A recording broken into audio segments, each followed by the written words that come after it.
Good morning, Rax. Today is Wednesday, June 3rd, and today is National Egg Day. Ew. It's also World Bicycle Day. Random ones.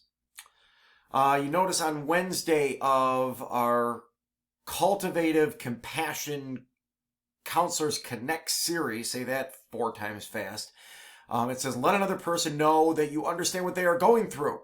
That's part of compassion. But I don't know if I could say that. I don't know if I could say I understand what all of you are going through, because we're all going through very different things for very different reasons. All I know is these are interesting times. And if we're there for each other, that can go a lot further than some of just saying, I'm there for you. Because it's hard to do that. Hey, we've mentioned it all week. Plans for graduation are in place for Saturday, June 27th.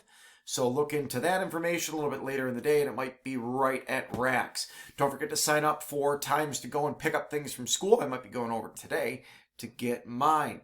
Happy birthday goes out to Rafael Nadal, tennis champion. Not the horse that had his name that is out of the Triple Crown. But that's a whole different story. That's all I've got for today. We are already to Wednesday. Unbelievable. Have a great day, Rax.